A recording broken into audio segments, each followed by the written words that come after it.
ਜੀ ਆਇਆਂ ਨੂੰ ਪਿਆਰੇ ਵਿਦਿਆਰਥੀਓ 11ਵੀਂ ਅਤੇ 12ਵੀਂ ਜਮਾਤ ਦੀ ਅੰਗਰੇਜ਼ੀ ਦੀ ਕਿਤਾਬ ਇੰਗਲਿਸ਼ ਗ੍ਰਾਮਰ ਐਂਡ ਕੰਪੋਜੀਸ਼ਨ ਉਸ ਦਾ lesson number 7 use of the words as nouns verbs and adjectives ਅਰਥਾਤ ਇੱਕੋ ਹੀ ਸ਼ਬਦ ਦੀ ਬਤੌਰ ਨਾਊਨ ਵਰਬ ਅਤੇ ਐਡਜੈਕਟਿਵ ਦੀ ਵਰਤੋਂ।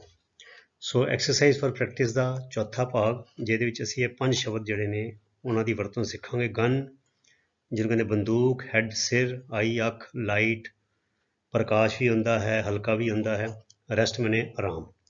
ਸੋ ਨੋਟਬੁੱਕ ਅਤੇ ਪੈਨ ਲੈ ਲਓ, ਬੜੀ ਰੋਚਕ ਵੀਡੀਓ ਹੈਗੀ ਹੈ ਵਾਲੀ, ਤੇ ਇਹਦੇ ਵਿੱਚ ਤੁਹਾਨੂੰ ਬੜੀਆਂ ਸਾਰੀਆਂ ਨਵੀਆਂ ਗੱਲਾਂ ਸਿੱਖਣ ਨੂੰ ਮਿਲਣਗੀਆਂ।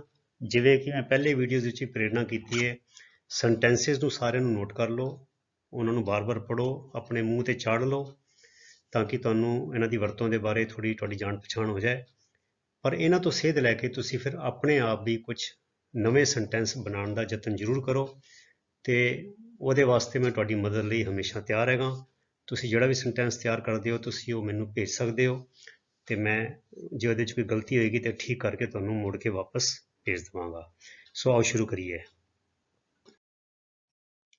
ਸੋ ਪਹਿਲਾ ਹੈਗਾ ਬੱਚੋ ਗਨ, ਜਿਹਦਾ ਮਤਲਬ ਹੈ ਬੰਦੂਕ। ਸੋ ਨਾउन ਦੇ ਤੌਰ ਤੇ ਦੇਖੀਏ, 2 ਗੈਂਗ ਮੈਂਬਰਸ ਅਰਥਾਤ 2 ਜਿਹੜੇ ਗੁੱਟ ਸੀਗੇ ਬਦਮਾਸ਼ਾਂ ਦੇ, ਉਹਨਾਂ ਦੇ ਮੈਂਬਰਾਂ ਨੇ ਬੈਟਲਡ ਲੜਾਈ ਕੀਤੀ, ਆਪਸ ਵਿੱਚ ਭਿੜੇ, ਵਿਦ ਗਨਸ ਬੰਦੂਕਾਂ ਦੇ ਨਾਲ, ਲਾਸਟ ਨਾਈਟ ਜਿੱਦਾਂ ਅਖਬਾਰ 'ਚ ਖਬਰ ਛਪਦੀ ਹੈ, ਪਿਛਲੀ ਰਾਤ 2 ਗੈਂਗ ਦੇ ਮੈਂਬਰਾਂ ਨੇ ਇੱਕ ਦੂਜੇ ਦੇ ਨਾਲ ਬੰਦੂਕਾਂ ਨਾਲ ਲੜਾਈ ਕੀਤੀ।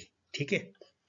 ਸੋ ਦੀ gun ਵੈਂਟ of accidentally during the wedding celebrations. Wedding ਮੈਨੇ ਵਿਆਹ, ਸੈਲੀਬ੍ਰੇਸ਼ਨਸ ਮੈਨੇ ਉਹਦਾ ਜਿਹੜਾ ਉਹ ਸਮਾਗਮ ਚੱਲਦਾ ਪਿਆ ਸੀਗਾ। ਵਿਆਹ ਦੇ ਸਮਾਗਮ ਦੇ ਦੌਰਾਨ ਜਿਹੜੀ ਬੰਦੂਕ ਸੀ ਐਕਸੀਡੈਂਟਲੀ ਮੈਨੇ ਅਚਾਨਕ ਚੱਲ ਗਈ, ਗਲਤੀ ਨਾਲ ਚੱਲ ਗਈ। ਉੱਥੇ ਬੰਦੇ ਕਈ ਬੰਦੂਕਾਂ ਲੈ ਕੇ ਆਉਂਦੇ ਨੇ ਜੋ ਲੈ ਕੇ ਨਹੀਂ ਜਾਣੀਆਂ ਚਾਹੀਦੀਆਂ, ਤੇ ਉਹ ਬੰਦੂਕਾਂ ਕਈ ਵਾਰ ਦਾਰੂ ਪੀਤੀ ਹੁੰਦੀ ਹੈ ਉਹਦਾ ਚਲਾਉਂਦੇ ਨੇ, ਚਾਮਲ ਕੇ ਚਲਾਉਂਦੇ ਨੇ, ਫੁਕਰੇਪਨ ਵਿੱਚ ਚਲਾਉਂਦੇ ਨੇ, ਤੇ ਗੋਲੀ ਇੱਧਰ ਉੱਧਰ ਲੱਗ ਜਾਂਦੀ ਹੈ, ਤੇ ਕਈ ਵਾਰ ਹਾਦਸੇ ਵੀ ਹੁੰਦੇ ਨੇ। ਇਹ ਤੁਸੀਂ ਅਖਬਾਰਾਂ 'ਚ ਪੜ੍ਹਦੇ ਹੋ। ਸੋ ਇੱਥੇ ਲਿਖਿਆ ਦੀ ਗਨ ਵੈਂਟ ਆਫ ਗੋ ਆਫ ਹੁੰਦਾ ਵੀ ਚੱਲ ਗਈ। ਕਿੱਦਾਂ ਚੱਲ ਗਈ? ਐਕਸੀਡੈਂਟਲੀ, ਅਰਥਾਤ ਜਾਣਬੁੱਝ ਕੇ ਨਹੀਂ, ਅਚਾਨਕ ਹੱਥ ਹੁੱਥ ਲੱਗਾ, ਕੁਝ ਹੋਇਆ, ਜਾਂ ਬੇਸਲੀ ਚੱਲ ਗਈ। ਠੀਕ ਹੈ। ਸੋ ਗਨ ਇੱਥੇ ਵੀ ਨਾउन ਹੈਗਾ, ਤੇ ਗਨਸ ਇੱਥੇ ਪਲੂਰਲ ਨਾउन ਹੈਗਾ। ਹੁਣ ਦੇਖੀਏ ਵਰਬ, ਜਿੱਥੇ ਵਰਬ ਹੈ ਉੱਥੇ ਇਹਦੇ ਨਾਲ ਜ਼ਿਆਦਾਤਰ ਡਾਊਨ ਲੱਗਦਾ ਹੈ, ਗਨ ਡਾਊਨ, ਅਰਥਾਤ ਬੰਦੂਕ ਦੇ ਨਾਲ ਮਾਰ ਸੁੱਟਣਾ, ਮਾਰ ਡਿੱਗਣਾ। ਗਨ ਡਾਊਨ ਮਤਲਬ ਕਿ ਮਾਰ ਮੁਕਾਣਾ, ਕਿਹਦੇ ਨਾਲ? ਬੰਦੂਕ ਨਾਲ ਗੋਲੀ ਚਲਾ ਕੇ। ਦੀ ਪੁਲਿਸ ਗਨ ਡਾਊਨਡ ਦੀ ਨੋਟੋਰੀਅਸ, ਨੋਟੋਰੀਅਸ ਹੁੰਦਾ ਬਦਨਾਮ, ਇਹਦਾ ਵਿਰੋਧੀ ਸ਼ਬਦ ਹੈ ਫੇਮਸ। ਫੇਮਸ ਤੇ ਹੁੰਦਾ ਜਿਹੜਾ ਮਸ਼ਹੂਰ ਹੈ ਬੰਦਾ ਕਿਸੇ ਚੰਗੇ ਕੰਮ ਕਰਕੇ ਜਾਂ ਪ੍ਰੋਮੀਨੈਂਟ, ਤੇ ਨੋਟੋਰੀਅਸ ਜਿਹੜਾ ਮਾੜੇ ਕੰਮਾਂ ਲਈ ਮਸ਼ਹੂਰ ਹੈ। ਸੋ ਨੋਟੋਰੀਅਸ ਮੈਨੇ ਬਦਨਾਮ, ਗੈਂਗਸਟਰ। ਦੀ ਪੁਲਿਸ ਗਨ ਡਾਊਨਡ ਦੀ ਨੋਟੋਰੀਅਸ ਗੈਂਗਸਟਰ, ਅਰਥਾਤ ਪੁਲਿਸ ਨੇ ਬਦਨਾਮ ਗੈਂਗਸਟਰ ਨੂੰ ਗੋਲੀ ਨਾਲ ਮਾਰ ਮੁਕਾਇਆ। ਠੀਕ ਹੈ। ਫਿਰ ਇਹ ਹੋਰ ਦੇਖੋ, Ram was gone down by his friend Sham, ਅਰਥਾਤ ਰਾਮ ਜਿਹੜਾ ਸੀਗਾ ਆਪਣੇ ਦੋਸਤ ਸ਼ਾਮ ਦੁਆਰਾ ਗੋਲੀ ਨਾਲ ਮਾਰ ਦਿੱਤਾ ਗਿਆ। ਕਦੋਂ? ਵੈਨ ਦੇ ਸਟਾਰਟਿਡ ਆਰਗੂਇੰਗ, ਜਦੋਂ ਉਹਨਾਂ ਨੇ ਬਹਿਸ ਸ਼ੁਰੂ ਕਰ ਦਿੱਤੀ। ਆਫਟਰ ਅ ਫਿਊ ਡਰਿੰਕਸ, ਥੋੜੇ ਜਿਹੇ ਪੈਗ ਲਾਉਣ ਤੋਂ ਬਾਅਦ। ਬੱਚੋ ਜਾਣ ਕੇ ਇੱਦਾਂ ਦੀ ਚੀਜ਼ਾਂ ਪੜ੍ਹਨਾ ਤਾਂ ਕਿ ਤੁਸੀਂ ਸੁਚੇਤ ਹੋਵੋ। ਇਹ ਮੈਂ ਅਖਬਾਰਾਂ ਜਿਹੜੇ ਪੜ੍ਹਦਾ ਤੇ ਆਮ ਅਸੀਂ ਪੜ੍ਹਦੇ ਹਾਂ ਕਿ ਉਹ ਦੋ ਦੋਸਤ ਬੈਠੇ ਸੀ ਜਾਂ 4 ਦੋਸਤ ਬੈਠੇ ਸੀ, ਵਿੱਚ ਕਿਸੇ ਗੱਲ ਤੋਂ ਬਹਿਸ ਸ਼ੁਰੂ ਹੋ ਗਈ ਤੇ ਇੱਕ ਨੇ ਚਾਕੂ ਕੱਢ ਕੇ ਮਾਰਤਾ, ਜਾਂ ਗੁੱਥੋਂ ਗੁੱਥੀ ਹੋ ਗਏ, ਜਾਂ ਇੱਕ ਨੇ ਪਿਸਤੌਲ ਕੱਢ ਕੇ ਗੋਲੀ ਮਾਰਤੀ। ਸੀਗੇ ਦੋਸਤ ਇਕੱਠੇ ਬੈਠੇ ਸੀ, ਦਾਰੂ ਪੀ ਰਹੇ ਸੀ, ਕੋਈ ਗੱਲ ਤੋਂ ਬਹਿਸ ਹੋ ਗਈ। ਸੋ ਬੱਚੋ ਇੱਦਾਂ ਪਤਾ ਲੱਗਦਾ ਵੀ ਜਿਹੜੇ ਇੱਕ ਮਾੜੀ ਆਦਤ ਅਸੀਂ ਸ਼ੁਰੂ ਕਰਦੇ ਹਾਂ ਉਹਦੇ ਨਤੀਜੇ ਕਿੰਨੇ ਮਾੜੇ ਨਿਕਲਦੇ ਨੇ। ਸੋ ਇਸ ਤਰ੍ਹਾਂ ਬੜੀ ਵਾਰ ਹੁੰਦਾ ਹੈ, ਕਹਿਣ ਨੂੰ ਦੋਸਤ ਹੁੰਦੇ ਨੇ ਪਰ ਉਹ ਸਾਂਝ ਕਾਹਦੀ ਹੁੰਦੀ ਹੈ? ਮਾੜੀਆਂ ਆਦਤਾਂ ਦੀ, ਤੇ ਉਹਦੇ ਨਾਲ ਫਿਰ ਇਹ ਇੱਦਾਂ ਦੇ ਸਿੱਟੇ ਨਿਕਲਦੇ ਨੇ। ਸੋ ਤੁਸੀਂ ਇਹਨਾਂ ਗੱਲਾਂ ਤੋਂ ਸੈਂਟੈਂਸਿਸ ਮੈਂ ਜਾਣ ਕੇ ਇੱਦਾਂ ਦੇ ਬਣਾ ਰਿਹਾ ਤਾਂ ਕਿ ਤੁਹਾਨੂੰ ਜੀਵਨ ਦੀ ਵੀ ਕੋਈ ਸੇਧ ਮਿਲੇ। ਸੋ ਇਹਨਾਂ ਦੀ ਇਹੋ ਜਿਹੀਆਂ ਆਦਤਾਂ ਤੋਂ, ਸ਼ਰਾਬ ਪੀਣੀ, ਜੂਆ ਖੇਡਣਾ, ਮਾੜੀ ਸੰਗਤ ਕਰਨੀ, ਇਹਨਾਂ ਤੋਂ ਤੁਸੀਂ ਬਚ ਕੇ ਰਹਿਣਾ। ਅੱਗੇ ਚਲੀਏ ਹੈਡ। ਹੁਣ ਹੈਡ ਦੇਖੀਏ ਬੱਚੋ, ਹੈਡ ਦਾ ਮਤਲਬ ਸਿਰ ਹੁੰਦਾ ਇੱਕ ਤੇ, ਹਨਾ।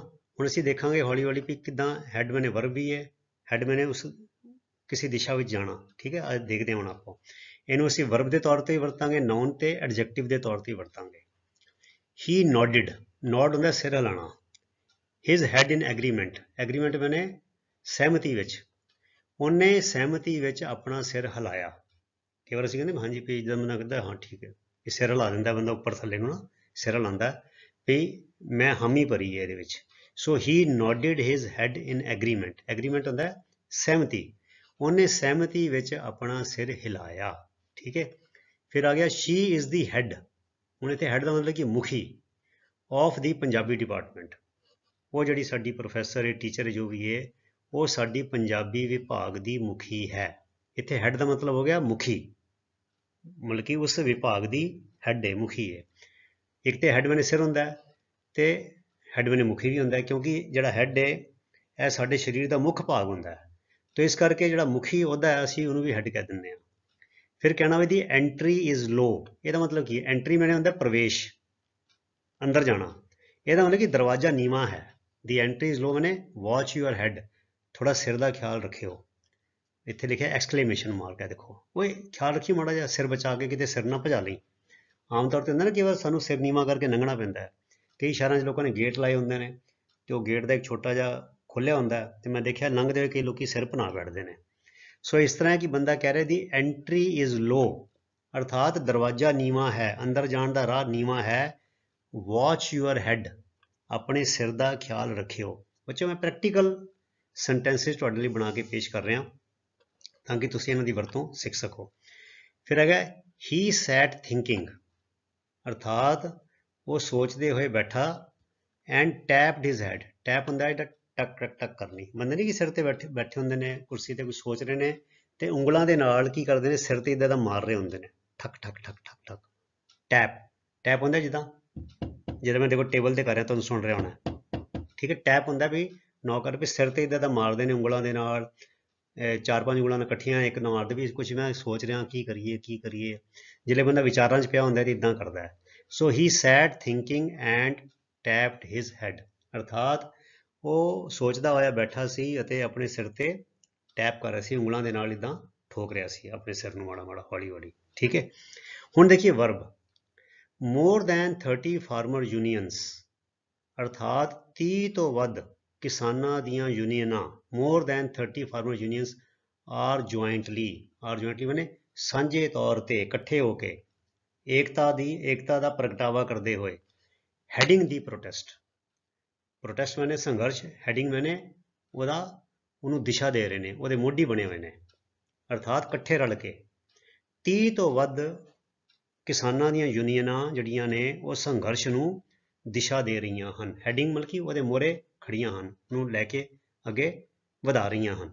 ठीक है, ਹੁਣ ਜਿੱਦਾਂ ਅਸੀਂ ਬੈਠੇ ਹਾਂ ਮਤਲਬ ਕਿ ਕਈ ਥਾਂ ਤੇ ਜਾਣਾ ਆਪਾਂ, ਪਹਿਲੇ ਇੱਥੇ ਗਏ ਫਿਰ ਉੱਥੇ ਗਏ, ਕਾਰ 'ਚ ਬੈਠੇ ਹਾਂ ਤੇ ਬੰਦਾ ਜਿੱਦਾਂ ਹੀ ਅਸੀਂ ਕੰਮ ਮੁਕਾ ਕੇ, ਮੰਨ ਲਓ ਜਿੱਦਾਂ ਵਿਆਹ ਸ਼ਾਦੀ ਦੇ ਲੋਕ ਕਾਰਡ ਦੇਣ ਜਾਂਦੇ ਨੇ, ਪਹਿਲੇ ਉਹਦੇ ਘਰ ਗਏ, ਫਿਰ ਜਿੱਦਾਂ ਹੀ ਬੈਠੇ ਤੇ ਬੰਦਾ ਇੱਕ ਕਾਰ 'ਚ ਬੈਠਾ, ਕੋਈ ਭੂਆ ਪੁੱਛ ਲੈਂਦੀ ਹੈ, ਮਾਸੀ ਡੈਡੀ ਮੰਮੀ ਕੋਈ ਬੈਠੇ, ਕਹਿੰਦੇ ਵੇਅਰ ਆਰ, ਹੁਣ ਕਿਹੜੇ ਪਾਸੇ ਜਾਣਾ ਵੀ ਇੱਥੇ ਇਹ ਨਿਪਟਾ ਲਿਆ, ਹੁਣ ਕਿੱਥੇ ਜਾਣਾ ਹੈ, ਤੇ ਫਿਰ ਅੰਗਰੇਜ਼ੀ 'ਚ ਕਿੱਦਾਂ ਪੁੱਛਦੇ ਹਾਂ, ਵੇਅਰ ਆਰ ਵੀ ਹੈਡਿੰਗ ਨਾਓ, ਵੀ ਹੁਣ ਅਸੀਂ ਕਿਸ ਪਾਸੇ ਜਾ ਰਹੇ ਹਾਂ। ਹੈਡਿੰਗ ਮੈਨੇ ਕਿਹੜੀ ਦਿਸ਼ਾ ਵੱਲ, ਵੀ ਹੁਣ ਕਿਹੜੇ ਪਾਸੇ ਜਾ ਰਹੇ ਹਾਂ, ਤੇ ਬੰਦਾ ਫਿਰ ਜਿਹੜਾ ਹੋਏਗਾ ਗੱਡੀ ਚਲਾ ਰਿਹਾ ਘਰਦਿਆਂ ਵਾਰੀ, ਹੁਣ ਅਸੀਂ ਆਪਣੇ ਤਾਏ ਵਾਲੇ ਪਾਸੇ ਚੱਲਦੇ ਹਾਂ, ਜਾਂ ਫਲਾਣੇ ਵਾਲੇ ਪਾਸੇ ਚੱਲੇ ਹਾਂ, ਜਾਂ ਟਾਂਡੇ ਵਾਲੇ ਪਾਸੇ ਚੱਲੇ ਹਾਂ, ਹੁਸ਼ਿਆਰਪੁਰ ਵਾਲੇ ਪਾਸੇ ਚੱਲੇ ਹਾਂ, ਜਾਂ ਭੋਗਪੁਰ ਵਾਲੇ ਪਾਸੇ ਚੱਲੇ ਹਾਂ, ਇੱਦਾਂ ਬੰਦਾ ਕੁਝ ਕਹਿ ਦਿੰਦਾ ਹੈ ਨਾ।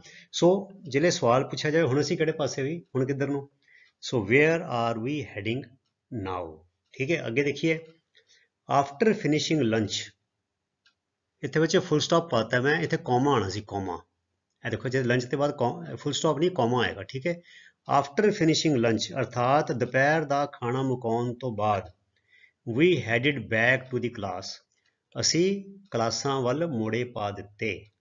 हैडिड मैंने भी अपना सिर उधर नूं कर लिया, भी मूँह उधर नूं कर लिया, अर्थात असी क्लास की दिशा वल तुर पे। ए बच्चों ए देखो इत्थे फुल स्टॉप है, एक कॉमा पाना, इत्थे गलती होगी मेरे को है, कॉमा पाना। आफ्टर फिनिशिंग लंच अर्थात दोपहर की ब्रेक हुई सी, रिसैस हुई सी, असी खाना खा लिया। आफ्टर फिनिशिंग लंच दोपहर का खाना मुकाउण तो बाद, we headed back to the class, असी क्लास वाल मूँह कर लिया, अर्थात क्लास वाल चाले पा दिते, या क्लास वाली दिशा वाल तुर पे। ठीक है बच्चों, बड़िया महत्वपूर्ण बच्चों सेंटेंसिस ने, जे तुसीं इन्हां नूं भी रट्टा ला लोगे ना तो तुहाडी इहदी अंग्रेजी दे प्रति जिहड़ी जान पछाण हैगी है ਉਹਨੂੰ ਪੜ੍ਹਨਾ ਸਮਝਣਾ ਲਿਖਣਾ ਤੁਹਾਡੇ ਲਈ ਬੜਾ ਸੌਖਾ ਹੋ ਜਾਏਗਾ ਕਿਉਂਕਿ ਜਿਹੜੇ ਤੁਸੀਂ ਇੱਕ ਸੈਂਟੈਂਸ ਦੇਖੋਗੇ ਹੁਣ ਇਹਦੇ ਆਧਾਰ ਤੇ ਤੁਸੀਂ ਕੋਈ ਦੂਜੇ ਵੀ ਬਣਾਉਣ ਦਾ ਯਤਨ ਜ਼ਰੂਰ ਕਰੋ ਠੀਕ ਹੈ ਅੱਗੇ ਚਲੀਏ ਹੁਣ ਦੇਖੀਏ ਬੱਚੋ ਹੈਡ ਬਤੌਰ ਐਡਜੈਕਟਿਵ ਜਿਹਨੂੰ ਕਹਿੰਦੇ ਵਿਸ਼ੇਸ਼ਣ ਇਹ ਦੇਖੋ ਹੀ ਸਲਿਪਡ ਉਹ ਤਿਲਕਿਆ ਐਂਡ ਸਫਰਡ ਅਤੇ ਉਹਨੇ ਸਹੇੜੀਆਂ ਕਿ ਮਾਈਨਰ ਮੈਨੇ ਥੋੜੀਆਂ ਜੀਆਂ ਹੈਡ ਇੰਜਰੀਜ਼ ਇੰਜਰੀ ਮੈਨੇ ਸੱਟਾਂ ਕਿਹੜੀਆਂ ਸੱਟਾਂ ਸਿਰ ਦੀਆਂ ਸੱਟਾਂ ਹੁਣ ਇਹ ਕੀ ਹੋ ਗਿਆ ਹੈਡ ਕੀ ਹੋ ਗਿਆ ਇੱਥੇ ਐਡਜੈਕਟਿਵ ਹੋ ਗਿਆ ਕਿਹਦਾ ਐਡਜੈਕਟਿਵ ਹੋ ਗਿਆ ਸੱਟਾਂ ਦਾ ਸੱਟ ਹੈਗਾ ਨਾਊਨ ਤੇ ਕਿਹੜੀ ਸੱਟ ਸਿਰ ਦੀ ਸੱਟ ਅਰਥਾਤ ਉਹ ਤਿਲਕਿਆ ਅਤੇ ਸਿਰ ਤੇ ਥੋੜੀਆਂ ਜੀਆਂ ਸੱਟਾਂ ਲਵਾ ਲਈਆਂ ਠੀਕ ਹੈ ਥੋੜੀਆਂ ਸਿਰ ਦੀਆਂ ਸੱਟਾਂ ਲਵਾ ਲਈਆਂ ਓਕੇ ਇਹਦਾ ਮਤਲਬ ਹੈ ਹੈਡ ਇੰਜਰੀ ਹੈਡ ਤੇ ਐਡਜੈਕਟਿਵ ਹੋ ਗਿਆ ਫਿਰ ਅਸੀਂ ਬੱਚੇ ਮੈਂ ਜਹਾਜ਼ ਤੇ ਨੌਕਰੀ ਕੀਤੀ ਹੈ ਮੈਂ ਤੁਹਾਨੂੰ ਦੱਸਿਆ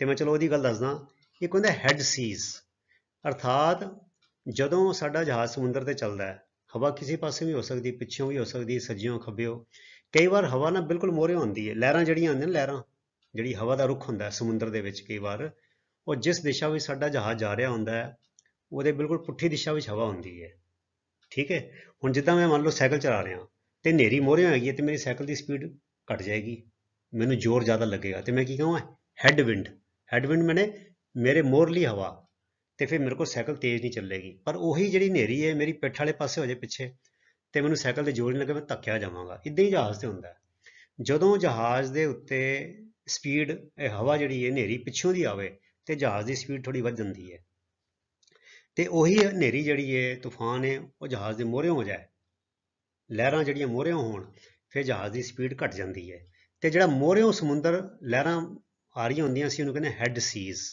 ਸੀਜ਼ ਮੈਨੇ ਸਮੁੰਦਰ ਦੀਆਂ ਲਹਿਰਾਂ ਇਹਨੂੰ ਸੀਜ਼ ਕਹਿੰਦੇ ਆ ਤੇ ਹੈਡ ਸੀਜ਼ ਮੈਨੇ ਮੋਹਰਿਓਂ ਆਉਂਦੀਆਂ ਲਹਿਰਾਂ ਤੇ the ship is doing less speed ਅਰਥਾਤ ਸਾਡਾ ਜਹਾਜ਼ ਦੀ ਸਪੀਡ ਘਟ ਗਈ ਹੈ ਜਹਾਜ਼ ਘੱਟ ਸਪੀਡ ਕਰ ਰਿਹਾ ਹੈ because of the head seas ਕਿਉਂਕਿ ਹਨੇਰੀ ਜਿਹੜੀ ਹੈ ਲਹਿਰਾਂ ਜਿਹੜੀਆਂ ਨੇ ਉਹ ਜਹਾਜ਼ ਦੇ ਮੋਹਰਿਓਂ ਆ ਰਹੀਆਂ ਨੇ ਹੈਡ ਸੀਜ਼ ਮੈਨੇ ਸਮੁੰਦਰ ਲਹਿਰਾਂ ਵੇਵਸ ਤੇ ਹੈਡ ਸੀਜ਼ ਮੈਨੇ ਮੋਹਰਿਓਂ ਆਉਂਦੀਆਂ ਲਹਿਰਾਂ ਠੀਕ ਹੈ ਬੱਚੋ ਸੋ ਇੱਥੇ ਹੈਡ ਐਡਜੈਕਟਿਵ ਹੈਗਾ ਇੱਥੇ ਵੀ ਹੈਡ ਐਡਜੈਕਟਿਵ ਹੈਗਾ ਹੁਣ ਆ ਗਿਆ ਬੱਚੋ ਆਈ ਤੇ ਆਈ ਮੈਨੇ ਅੱਖ ਠੀਕ ਹੈ ਤੇ ਵਰਬ ਦਾ ਮਤਲਬ ਹੋ ਗਿਆ ਅੱਖ ਨਾਲ ਦੇਖਣਾ ਠੀਕ ਹੈ ਦੇਖ ਕੇ ਵਿਚਾਰ ਕਰਨਾ ਆਓ ਦੇਖੀਏ ਹੁਣ ਨਾउन ਦੇ ਤੌਰ ਤੇ let my eyes get adjusted to the dark ਮੈਨੇ ਹੁੰਦਾ ਹਨੇਰਾ ਇਹ ਵੀ ਬੱਚੇ ਮੈਂ ਤੁਹਾਨੂੰ ਆਪਣੇ ਤਜਰਬੇ ਤੋਂ ਦੱਸ ਰਿਹਾ ਜਦੋਂ ਅਸੀਂ ਜਹਾਜ਼ ਤੇ ਰਾਤ ਵੇਲੇ ਡਿਊਟੀ ਤੇ ਜਾਈਦਾ ਉੱਤੇ ਜਹਾਜ਼ ਜਿੱਥੋਂ ਚਲਾਈਦਾ ਜਿੱਦਾਂ ਐਰੋਪਲੇਨ ਚ ਹੁੰਦਾ ਕਾਕਪਿਟ ਤੇ ਜਿੱਥੋਂ ਅਸੀਂ ਜਹਾਜ਼ ਚਲਾਈਦਾ ਉਹਨੂੰ ਅਸੀਂ ਕਹਿੰਦੇ ਬ੍ਰਿਜ ਇੱਕ ਤੇ ਬ੍ਰਿਜ ਦਾ ਮਤਲਬ ਹੁੰਦਾ ਪੁਲ ਪਰ ਜਿੱਥੋਂ ਸਾਡਾ ਜਹਾਜ਼ ਚੱਲਦਾ ਹੈ ਜਿੱਥੋਂ ਅਸੀਂ ਚਲਾ ਜਿੱਥੇ ਰਡਾਰ ਸਾਰੇ ਜੰਤਰ ਲੱਗੇ ਹੁੰਦੇ ਨੇ ਅਸੀਂ ਖੜੇ ਹੋ ਕੇ ਡਿਊਟੀ ਕਰਦੇ ਹਾਂ ਸਮੁੰਦਰ ਦੇਖਦੇ ਹੋਏ ਉਸ ਵੱਡੇ ਜਿਹੇ ਕਮਰੇ ਨੂੰ ਕਿਹਾ ਜਾਂਦਾ ਬ੍ਰਿਜ ਉਹ ਖੜੇ ਹੋ ਕੇ ਡਿਊਟੀ ਕਰਨੀ ਪੈਂਦੀ ਹੈ ਤੇ ਰਾਤ ਦੀ ਜਿੱਦਾਂ ਟਰੱਕ ਵਾਲੇ ਜਾਂ ਕਾਰਾਂ ਵਾਲੇ ਰਾਤ ਵੇਲੇ ਅੰਦਰ ਦੀਆਂ ਲਾਈਟਾਂ ਬੰਦ ਰੱਖਦੇ ਨੇ ਤਾਂ ਕਿ ਬਾਹਰਲਾ ਦਿਖ ਸਕੇ ਇੱਥੇ ਬ੍ਰਿਜ ਵਿੱਚ ਹੀ ਪੂਰਾ ਹਨੇਰਾ ਹੁੰਦਾ ਘੁੱਪ ਹਨੇਰਾ ਹੁੰਦਾ ਇੱਕੋ ਦਮ ਤੇ ਜਿੱਲੇ ਬੰਦਾ ਡਿਊਟੀ ਤੇ ਨਵਾਂ ਆਉਂਦਾ ਉਹ ਥੱਲਿਓਂ ਦੀ ਆਪਣੇ ਘਰ ਚੋਂ ਆਪਣੇ ਕਮਰੇ ਚੋਂ ਆਉਂਦਾ ਲਾਈਟ ਚੋਂ ਤੇ ਜਿੱਲੇ ਅਸੀਂ ਬ੍ਰਿਜ 'ਚ ਵੜਦੇ ਹਾਂ ਤੇ ਸਾਨੂੰ ਕੁਝ ਸਕਿੰਟਾਂ ਲਈ ਦੀਦਾ ਨਹੀਂ ਹੈਗਾ ਤੇ ਅਸੀਂ ਖੜੇ ਹੋ ਜਾਂਦੇ ਹਾਂ ਤੇ 25-30 ਸਕਿੰਟ ਬਾਅਦ ਅੱਧੇ ਇੱਕ ਮਿੰਟ ਬਾਅਦ ਸਾਨੂੰ ਫਿਰ ਹਨੇਰੇ 'ਚ ਨਜ਼ਰ ਆਉਣਾ ਸ਼ੁਰੂ ਹੋ ਜਾਂਦਾ ਹੈ ਉਹਨੂੰ ਕਹਿੰਦੇ ਆ adjustment of the eyes to the dark ਅਰਥਾਤ ਅੱਖਾਂ ਦਾ ਹਨੇਰੇ ਵਿੱਚ ਦੇਖਣ ਲਈ ਐਡਜਸਟ ਹੋਣਾ ਸੋ ਜਿਹੜੇ ਬੰਦਾ ਕਹਿੰਦਾ ਆਓ ਜੀ ਆਓ ਫਟਾਫਟ ਚਲੋ ਡਿਊਟੀ ਸਾਹਮਣੇ ਮੈਂ ਜਾਣਾ ਹੈ ਤੇ ਮੈਂ ਕਹਿੰਦਾ let my eyes get adjusted to the dark ਭਾਈ ਮੇਰੀਆਂ ਅੱਖਾਂ ਨੂੰ ਹਨੇਰੇ ਦੇ ਨਾਲ ਐਡਜਸਟ ਹੋ ਲੈਣ ਦੇ ਵੀ ਮੈਨੂੰ ਅੱਧਾ ਇੱਕ ਮਿੰਟ ਵੇਟ ਕਰ ਮੈਨੂੰ ਜਿਹੜੇ ਸਭ ਨਜ਼ਰ ਆਉਣਾ ਸ਼ੁਰੂ ਹੋ ਜਾਏਗਾ ਤੇ ਫਿਰ ਮੈਂ ਤੇਰੇ ਕੋਲ ਚਾਰਜ ਲਵਾਂਗਾ ਠੀਕ ਹੈ ਤੁਸੀਂ ਬੱਚੋ ਕਦੀ ਵੀ ਦੇਖੋ ਆਪਣੇ ਘਰ ਟਰਾਈ ਕਰਕੇ ਦੇਖੋ ਜਦੋਂ ਹਨੇਰਾ ਹੋਵੇ ਤੇ ਬਾਹਰ ਤੁਸੀਂ ਬਰਾਂਡੇ ਦੀ ਲਾਈਟ ਬੰਦ ਕਰ ਦਿਓ ਤੇ ਆਪਣਾ ਚਾਨਣ ਵਿੱਚੋਂ ਜਾਓ ਤੇ ਤੁਹਾਨੂੰ ਕੁਝ ਸਕਿੰਟਾਂ ਲਈ ਬਨੇਰੇ ਦਾ ਬਾਹੀ ਕੁਛ ਜਿਹੜਾ ਹੈ ਨਾ ਤੁਹਾਨੂੰ ਕੁਛ ਨਜ਼ਰ ਨਹੀਂ ਆਏਗਾ ਜਦੋਂ ਅੰਧਰਾਤਾ ਜਾ ਜਾਏਗਾ ਤੇ ਤੁਸੀਂ ਖੜੇ ਰਹੋ ਉੱਥੇ 30 ਸਕਿੰਟ ਇੱਕ ਮਿੰਟ ਖੜਾ ਰਹੋ ਤੇ ਹੌਲੀ ਹੌਲੀ ਤੁਹਾਨੂੰ ਨਜ਼ਰ ਆ ਜਾਏਗਾ ਇਹ ਬਨੇਰਾ ਹੈਗਾ ਇਹ ਪੌੜੀਆਂ ਹੈਗੀਆਂ ਇਹ ਕੰਧ ਹੈਗੀ ਹੈ ਇਹ ਜੰਗਲਾ ਹੈਗਾ ਤੁਹਾਨੂੰ ਪਤਾ ਲੱਗਣਾ ਸ਼ੁਰੂ ਹੋ ਜਾਏਗਾ ਠੀਕ ਹੈ ਫਿਰ ਆ ਗਿਆ ਓਨਲੀ ਅ ਟ੍ਰੇਨਡ ਆਈ ਮੈਨੇ ਕੀ ਹੋਇਆ ਅਰਥਾਤ ਜਿਹੜੀ ਅੱਖ ਤਜਰਬੇਕਾਰ ਹੈ ਜਿਹੜੀ ਅੱਖ ਸਿੱਖਿਅਤ ਹੈ ਜਿਹੜੀ ਅੱਖ ਪਾਰਖੂ ਹੈ ਕੈਨ ਡਿਸਟਿੰਗੁਇਸ਼ ਦਾ ਮਤਲਬ ਨਿਖੇੜਨਾ ਦੀ ਫੇਕ ਮੈਨੇ ਨਕਲੀ ਫਰੋਮ ਦੀ ਓਰੀਜਨਲ ਅਰਥਾਤ ਹੁਣ ਬੱਚੋ ਸਾਨੂੰ ਪਤਾ ਬਾਜ਼ਾਰਾਂ 'ਚ ਕਿੰਨਾ ਨਕਲੀ ਮਾਲ ਵਿਕਦਾ ਨਕਲੀ ਘੜੀਆਂ ਮੈਨੂੰ ਯਾਦ ਹੈ ਜਹਾਜ਼ ਤੋਂ ਇੱਕ ਵਾਰ ਮੈਂ ਰਿਸਟ ਵਾਚ ਲੈ ਕੇ ਆਇਆ ਤੇ ਮੈਂ ਖਰੀਦ ਲਈ, ਮੈਨੂੰ ਕਿਸੇ ਨੇ ਪੱਲੇ ਪਾਤੀ, ਧੋਖਾ ਦਿੱਤਾ। ਇਜਿਪਟ ਜਿੱਦਾਂ ਠੱਗੀ ਇੰਡੀਆ 'ਚ, ਇੱਦਾਂ ਹੋਰ ਵੀ ਕਈ ਦੇਸ਼ਾਂ 'ਚ ਠੱਗੀਆਂ ਹੁੰਦੀਆਂ।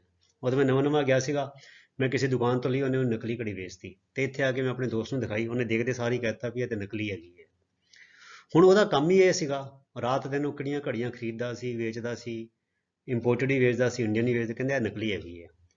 ਹੁਣ ਮੈਨੂੰ ਨਹੀਂ ਪਤਾ ਲੱਗਾ, ਉਹਨੂੰ ਪਤਾ ਲੱਗ ਗਿਆ, ਕਿ ਉਹਨੂੰ ਤਜਰਬਾ, ਉਹਦੀ ਅੱਖ ਕਿਹੜੀ ਸੀ, ਟ੍ਰੇਨਡ ਆਈ, ਉਹਦੀ ਪਾਰਖੂ ਅੱਖ ਸੀਗੀ। ਹੁਣ ਹੀਰੇ ਵੀ ਇੱਦਾਂ ਹੀ ਹੈ, ਸੋਨਾ ਵੀ ਇੱਦਾਂ ਹੈ।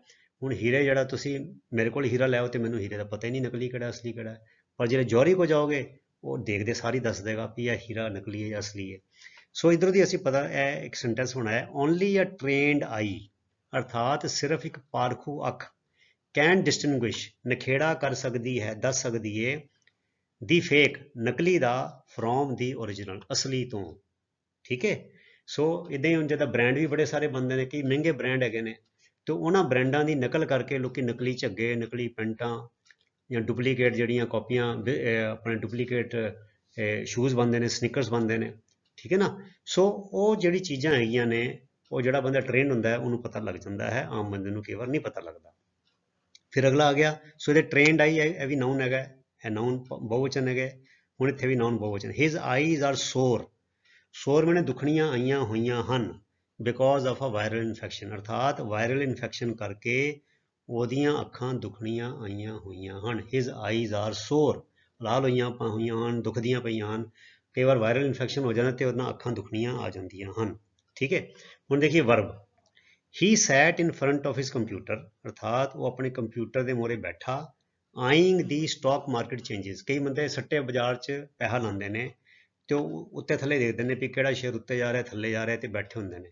ਸੋ ਮੈਂ ਬਣਾਇਆ, he sat in front of his computer, ਉਹ ਆਪਣੇ ਕੰਪਿਊਟਰ ਦੇ ਮੂਹਰੇ ਬੈਠਾ, ਕੀ ਕਰਦਾ ਹੋਇਆ, ਆਈਂਗ, ਇੱਥੇ ਆਈਂਗ ਦਾ ਮਤਲਬ ਦੇਖਦੇ ਹੋਏ, ਸਟਾਕ ਮਾਰਕੀਟ ਚੇਂਜਸ, ਸੱਟੇ ਬਾਜ਼ਾਰ ਵਿੱਚ ਜਿਹੜੀਆਂ ਤਬਦੀਲੀਆਂ ਆ ਰਹੀਆਂ ਸੀ ਉਹਨਾਂ ਨੂੰ ਦੇਖਦੇ ਹੋਏ ਉਹ ਆਪਣੇ ਕੰਪਿਊਟਰ ਦੇ ਮੂਹਰੇ ਬੈਠਿਆ। ਇੱਥੇ ਆਈਂਗ ਦਾ ਮਤਲਬ ਲੁਕਿੰਗ।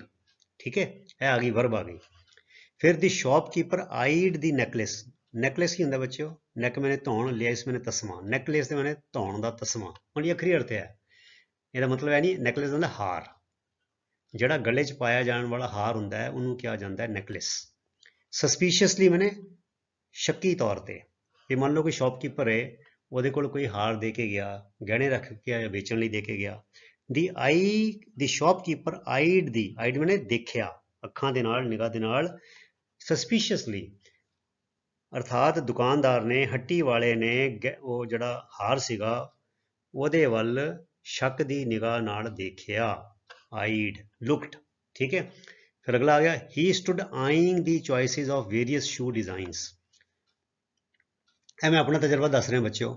ਪਿੱਛੇ ਜੇ ਮੈਂ ਇੱਕ ਜੋੜਾ ਲੈਣਾ ਸੀਗਾ ਬੂਟਾਂ ਦਾ, ਤੇ ਮੈਂ ਗਿਆ ਤੇ ਮੈਂ ਤੇ ਬੌਂਦਲ ਹੀ ਗਿਆ। ਮੈਂ ਕਿਹਾ ਕਮਾਲ ਹੈ ਯਾਰ, ਜਦੋਂ ਮੈਂ ਸਕੂਲ 'ਚ ਪੜ੍ਹਦਾ ਸੀਗਾ ਇੱਕ ਬਸ ਕਾਲੇ ਬੂਟ ਹੁੰਦੇ ਸੀ ਸਸਤੇ ਜਿਹੇ, ਹੁਣ ਤੇ ਬੂਟ ਵੀ ਰੰਗ ਬਰੰਗੇ, ਇੰਨੇ ਡਿਜ਼ਾਈਨ ਦੇ, ਤੇ ਮੈਂ ਉੱਥੇ ਖੜਾ ਹੀ ਰਹਿ ਗਿਆ। ਤੇ ਮੈਂ ਸੋਚਿਆ ਇਹ ਲਵਾਂ ਕਿ ਇਹ ਲਵਾਂ ਕਿ ਇਹ ਲਵਾਂ ਕਿ ਇਹ ਲਵਾਂ, ਸਮਝ ਹੀ ਨਾ ਆਵੇ ਕਿਹੜੇ ਬੂਟ ਲਵਾਂ। ਤੇ ਮੈਂ ਫਿਰ ਇਹ ਬਣਾਇਆ ਸੈਂਟੈਂਸ, ਹੀ ਸਟੂਡ ਆਈਂਗ ਦੀ ਚੋਇਸਿਸ, ਚੋਇਸਿਸ ਮੈਨੇ ਚੋਣਾਂ, ਆਫ ਵੇਰੀਅਸ, ਕਈ ਕਿਸਮ ਦੇ ਸ਼ੂ ਡਿਜ਼ਾਈਨ, ਅਰਥਾਤ ਉਹ ਕਈ ਕਿਸਮ ਦੇ ਜੁੱਤਿਆਂ ਦੇ ਡਿਜ਼ਾਈਨ ਦੇਖ ਕੇ, ਦੇਖਦੇ ਹੋਏ, ਸਟੂਡ ਆਈਂਗ, ਉਹ ਖੜਾ ਦੇਖਦਾ ਹੀ ਰਹਿ ਗਿਆ, ਚੋਣਾਂ ਕਰਕੇ, ਵੀ ਸੋਚਦਾ ਰਹਿ ਗਿਆ ਮੈਂ ਕਿਹੜੇ ਬੂਟ ਲਵਾਂ ਤੇ ਕਿਹੜੇ ਨਾ ਲਵਾਂ। ਸੋ ਹੀ ਸਟੂਡ ਇੱਥੇ ਆਈਂਗ ਦਾ ਮਤਲਬ looking, looking at the choices of various shoe designs, ਇੰਨੇ ਕਿਸਮ ਦੇ ਡਿਜ਼ਾਈਨ ਦੇਖ ਕੇ ਵੀ ਮੈਂ ਇਹ ਵੀ ਲੈ ਸਕਦਾ, ਇਹ ਵੀ ਲੈ ਸਕਦਾ, ਇਹ ਚੋਣਾਂ ਨੂੰ ਦੇਖ ਕੇ ਉਹ ਸੋਚੀ ਪਿਆ, ਖੜਾ ਰਿਹਾ ਦੇਖ ਕੇ। ਇੱਥੇ ਆਈਂਗ ਦਾ ਮਤਲਬ ਹੈ ਦੇਖ ਕੇ ਸੋਚੀ ਪੈਣਾ, ਸਟੂਡ ਆਈਂਗ, ਉਹ ਮਤਲਬ ਕਿ ਦੇਖਦਾ ਹੋਇਆ ਖੜਾ ਹੀ ਰਹਿ ਗਿਆ ਵੀ ਕਿਹੜੇ ਬੂਟ ਲਵਾਂ ਤੇ ਕਿਹੜੇ ਨਾ ਲਵਾਂ। ਠੀਕ ਹੈ। ਅੱਗੇ ਚਲੀਏ, ਐਡਜੈਕਟਿਵ ਇਹਦਾ ਨਾਟ ਐਪਲੀਕੇਬਲ, ਇਹ 'ਚ ਐਡਜੈਕਟਿਵ ਨਹੀਂ ਹੁੰਦਾ। ਅਗਲਾ ਆ ਗਿਆ ਲਾਈਟ, ਇਹ ਬੱਚੇ ਬੜਾ ਮਜ਼ੇਦਾਰ ਹੈ, ਤੇ ਇਹਦੇ ਤੁਸੀਂ ਐਡਜੈਕਟਿਵ ਜਿਹੜੇ ਦੇਖੋਗੇ ਨਾ, ਐਡਜੈਕਟਿਵ ਦੀ ਵਰਤੋਂ ਤੇ ਤੁਸੀਂ ਬੜੇ, ਤੁਹਾਡੇ ਗਿਆਨ 'ਚ ਬਹੁਤ ਸਾਰਾ ਵਾਧਾ ਹੋਏਗਾ। ਸੋ ਲਾਈਟ ਬਣੇ ਤੇ ਹੁੰਦਾ ਪ੍ਰਕਾਸ਼, ਠੀਕ ਹੈ ਨਾ, ਚਾਨਣਾ। ਆਓ ਦੇਖੋ, light travels at the speed of 3 × 10⁻⁸ metre per second. ਇਹ ਤੁਸੀਂ 10ਵੀਂ ਜਮਾਤ ਵਿੱਚ ਪੜ੍ਹੀ ਗਈ ਗੱਲ, ਤੇ ਮੈਂ ਤੱਥ ਤੁਹਾਡੇ ਸਾਹਮਣੇ ਰੱਖ ਦਿੱਤਾ ਹੈ ਤਾਂ ਕਿ ਤੁਹਾਡੀ ਅੰਗਰੇਜ਼ੀ ਵੀ ਇੰਪਰੂਵ ਹੋਵੇ ਤੇ ਤੁਹਾਡੇ ਵਿਗਿਆਨ ਦੇ ਵਿੱਚ ਵੀ ਵਾਧਾ ਹੋਵੇ, ਵਿਗਿਆਨ ਦੀ ਜਾਣਕਾਰੀ 'ਚ। Light travels at the speed of 3 × 10⁻⁸ metre per second, ਅਰਥਾਤ ਜਿਹੜੀ ਇਹ ਆਪਣੀ, ਹੁਣ ਜਦੋਂ ਮੈਂ ਇੱਥੇ 3 ਕਰ ਦੇਵਾਂ ਤੇ ਇੱਥੇ 8 ਹੈ ਨਾ, ਇੱਥੇ 3 ਕਰ ਦਵਾਂ ਤੇ ਇੱਥੇ 5 ਸਿਫਰ ਆ ਜਾਣਗੇ ਤੇ 5 ਸਿਫਰ ਦਾ ਮਤਲਬ ਕਿ 3 ਲੱਖ। ਅਰਥਾਤ ਜਿਹੜਾ ਪ੍ਰਕਾਸ਼ ਹੈ ਉਹ 3 ਲੱਖ ਕਿਲੋਮੀਟਰ ਪ੍ਰਤੀ ਸਕਿੰਟ ਦੀ ਸਪੀਡ ਨਾਲ ਸਫ਼ਰ ਕਰਦਾ ਹੈ। ਜਿਹੜੀ ਲਾਈਟ ਹੈ ਨਾ ਬੱਚੋ, ਇੰਨੀ ਸਪੀਡ ਹੈ ਦੀ 3 ਲੱਖ ਕਿਲੋਮੀਟਰ। ਇੱਥੋਂ ਮੈਂ 8 ਹੈ ਨਾ, ਇੱਥੋਂ ਮੈਂ 3 ਕਰ ਦੇਵਾਂ ਤੇ 5 ਸਿਫਰ ਇੱਥੇ ਆ ਗਏ 3 ਦੇ ਨਾਲ, ਤੇ 5 ਸਿਫਰ ਦਾ ਮਤਲਬ ਕੀ ਹੋਗਾ ਲੱਖ। ਸੋ 3 ਦੇ ਨਾਲ 5 ਸਿਫਰ ਲੱਗ ਗਏ 3 ਲੱਖ, ਤੇ 10 to the power 3 ਕਿੰਨਾ ਹੁੰਦਾ ਹੈ, ਉਹ ਕਿਲੋਮੀਟਰ ਹੋ ਗਿਆ ਫਿਰ ਨਾ। ਸੋ 3 ਲੱਖ ਕਿਲੋਮੀਟਰ, ਇਹ 3 ਹਟਾ ਕੇ ਤੇ ਮੈਂ ਇੱਥੇ ਕੇ ਲਿਖ ਦੇਵਾਂ ਤੇ ਆ ਜਾਏਗਾ 3 ਲੱਖ ਕਿਲੋਮੀਟਰ ਪ੍ਰਤੀ ਸਕਿੰਟ ਦੀ ਸਪੀਡ ਨਾਲ ਲਾਈਟ ਚੱਲਦੀ ਹੈ। ਫਿਰ ਲਿਖਿਆ switch off the lights when not needed. When not needed ਮਤਲਬ ਜਦੋਂ ਲੋੜ ਨਾ ਹੋਵੇ। ਅਸੀਂ ਬੱਚੋ ਦੇਖੋ ਇਹ ਵੀ ਕੰਮ ਬੜਾ ਕਰਦੇ ਹਾਂ।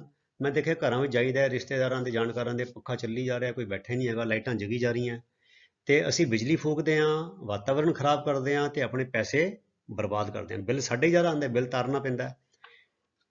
ਸਾਡਾ ਬਿੱਲ ਬਹੁਤ ਘੱਟ ਆਉਂਦਾ ਬੱਚਿਓ, ਮੈਂ ਤੁਹਾਨੂੰ ਦੱਸ ਦਵਾਂ, ਕਿਉਂਕਿ ਮੈਂ ਇਹਨਾਂ ਚੀਜ਼ਾਂ ਬਾਰੇ ਬੜਾ ਜਾਗਰੂਕ ਹੈਗਾ। ਮੈਂ ਪਾਣੀ ਵੀ ਬਰਬਾਦ ਨਹੀਂ ਹੋਣ ਦਿੰਦਾ ਤੇ ਬਿਜਲੀ ਵੀ ਬਰਬਾਦ ਨਹੀਂ ਹੋਣ ਦਿੰਦਾ। ਸੋ ਸਾਡੀ ਬਚਤ ਹੀ ਬਚਤ ਹੁੰਦੀ ਹੈ। ਸੋ ਬੱਚਿਓ ਯਾਦ ਰੱਖੋ, ਸਵਿਚ ਆਫ ਦੀ ਲਾਈਟਸ ਅਰਥਾਤ ਲਾਈਟਾਂ ਬੰਦ ਕਰ ਦਿਓ ਵੈਨ ਨਾਟ ਨੀਡਿਡ, ਜਦੋਂ ਉਹਨਾਂ ਦੀ ਲੋੜ ਨਾ ਹੋਵੇ। ਠੀਕ ਹੈ। ਫਿਰ ਅਗਲਾ ਇੱਕ ਦੇਖੋ, ਐਜ਼ ਲਾਈਟ ਰਿਮੂਵਸ ਡਾਰਕਨੈਸ। ਜਿਵੇਂ ਪ੍ਰਕਾਸ਼, ਲਾਈਟ ਹੈ, ਰਿਮੂਵਸ ਦੂਰ ਕਰ ਦਿੰਦਾ ਹੈ ਡਾਰਕਨੈਸ ਹਨੇਰੇ ਨੂੰ। ਨੌਲੇਜ ਡਿਸਪੈਲਸ, ਡਿਸਪੈਲ ਦਾ ਮਤਲਬ ਹੀ ਹੁੰਦਾ ਦੂਰ ਕਰਨਾ, ਭਜਾ ਦੇਣਾ। ਇਗਨੋਰੈਂਸ, ਇਗਨੋਰੈਂਸ ਹੁੰਦਾ ਬੱਚਿਓ ਅਗਿਆਨਤਾ, ਨੌਲੇਜ ਹੁੰਦਾ ਗਿਆਨ। ਜਿਵੇਂ ਚਾਨਣਾ ਹਨੇਰੇ ਨੂੰ ਦੂਰ ਕਰਦਾ ਹੈ, ਗਿਆਨ ਜਿਹੜਾ ਹੈ ਉਹ ਅਗਿਆਨਤਾ ਨੂੰ ਭਜਾਉਂਦਾ ਹੈ। ਗੁਰਬਾਣੀ 'ਚ ਵੀ ਆਉਂਦਾ ਹੈ, ਕਹਿੰਦੇ ਉਗਵੇ ਸੂਰ ਨਾ ਜਾਪੈ ਚੰਦ। ਉਗਵੇ ਸੂਰ ਮੈਨੇ ਜਦੋਂ ਸੂਰਜ ਉਗਦਾ ਨਾ ਜਾਪੈ ਚੰਦ। ਫਿਰ ਇਹ ਜਾਪਦਾ ਹੀ ਨਹੀਂ, ਪਤਾ ਹੀ ਨਹੀਂ ਲੱਗਦਾ ਵੀ ਚੰਦ ਕਿੱਥੇ ਗਿਆ। ਚੰਦਰਮਾ ਜੇ ਚੜਿਆ ਹੋਵੇ ਨਾ ਸੂਰਜ, ਇਹ ਮਤਲਬ ਕਿ ਆਕਾਸ਼ ਵਿੱਚ, ਤੇ ਸੂਰਜ ਚੜ ਜਾਵੇ, ਸੂਰਜ ਬੜਾ ਲਿਸ਼ਕਦਾ ਚਮਕਦਾ ਹੋਵੇ ਤੇ ਸੂਰਜ ਦੇ ਚਾਨਣ ਵਿੱਚ ਫਿਰ ਚੰਦਰਮਾ ਅਲੋਪ ਹੋ ਜਾਂਦਾ ਹੈ। ਕਹਿੰਦੇ ਜਾਪੈ ਉਗਵੇ ਸੂਰ ਨਾ ਜਾਪੈ ਚੰਦ। ਫਿਰ ਕਹਿੰਦੇ ਜਹ ਗਿਆਨ ਪ੍ਰਗਾਸ ਅਗਿਆਨ ਮਿਟੰਤ। ਜਿੱਥੇ ਗਿਆਨ ਦਾ ਪ੍ਰਕਾਸ਼ ਹੋ ਜਾਂਦਾ ਹੈ ਉੱਥੇ ਅਗਿਆਨਤਾ ਮਿਟ ਜਾਂਦੀ ਹੈ। ਤਾਂ ਹੀ ਕਹਿੰਦੇ ਨੇ ਗੁਰਪ੍ਰਸਾਦ ਭਰਮ ਕਾ ਨਾਸ। ਜਿਹੜੇ ਮਨੁੱਖ ਗੁਰਬਾਣੀ ਪੜ੍ਹਦੇ ਨੇ, ਗੁਰਬਾਣੀ ਵਿਚਾਰਦੇ ਨੇ, ਫਿਰ ਉਹਨਾਂ ਦੇ ਭਰਮ ਭੁਲੇਖੇ ਵਹਿਮ ਭਰਮ ਉਹ ਸਾਰੇ ਦੂਰ ਹੋ ਜਾਂਦੇ ਨੇ। ਉਹ ਫਿਰ ਕਿਸੇ ਤਵੀਤਾਂ ਵਿੱਚ, ਥਿੱਤਾਂ ਵਾਰਾਂ ਵਿੱਚ, ਵਰਤਾਂ ਵਿੱਚ, ਇਹਨਾਂ ਵਿੱਚ ਫਾਲਤੂ ਦੇ ਕੰਮਾਂ ਵਿੱਚ ਵਿਸ਼ਵਾਸ ਨਹੀਂ ਕਰਦੇ। ਠੀਕ ਹੈ, ਕਿਉਂਕਿ ਉਹਨਾਂ ਨੂੰ ਗਿਆਨ ਮਿਲ ਜਾਂਦਾ ਹੈ। ਫਿਰ ਦੇਖੋ ਬੱਚਾ, ਹੋਰ ਗਿਆਨ 'ਚ ਵਾਧਾ ਕਰੀਏ। The moon does not have a light of its own. Moon, ਚੰਦਰਮਾ ਭਾਵੇਂ ਚਮਕਦਾ ਹੈ ਪਰ ਚੰਦਰਮਾ ਦਾ ਆਪਣਾ ਚਾਨਣਾ ਨਹੀਂ ਹੈ। ਜਿਹੜੀ ਸੂਰਜ ਦੀ ਲਾਈਟ ਉੱਤੇ ਡਿੱਗਦੀ ਹੈ ਤੇ ਫਿਰ ਰਿਫਲੈਕਟ ਹੋ ਕੇ ਸਾਡੇ ਕੋਲ ਆਉਂਦੀ ਹੈ, ਉਹਦੇ ਨਾਲ ਸਾਨੂੰ ਚੰਦਰਮਾ ਚਮਕਦਾ ਜਾਪਦਾ ਹੈ, ਪਰ ਮੂਨ ਦਾ ਆਪਣਾ ਕੋਈ ਪ੍ਰਕਾਸ਼ ਨਹੀਂ ਹੈ। The moon does not have a light of its own. ਠੀਕ ਹੈ। ਹੁਣ ਵਰਬ ਦੇਖੀਏ, ਕਹਿੰਦੇ ਔਨ ਹੀਅਰਿੰਗ ਦੀ ਨਿਊਜ਼, ਕਹਿੰਦੇ ਖਬਰ ਸੁਣਨ ਤੋਂ ਬਾਅਦ, ਚੰਗੀ ਖਬਰ ਹੈ, ਹਰ ਫੇਸ ਵਿਲ ਲਾਈਟ ਅਪ। ਹੁਣ ਲਾਈਟ ਅਪ ਕੀ ਹੁੰਦਾ? ਲਾਈਟ ਅਪ ਹੁੰਦਾ ਖਿੜ ਜਾਣਾ।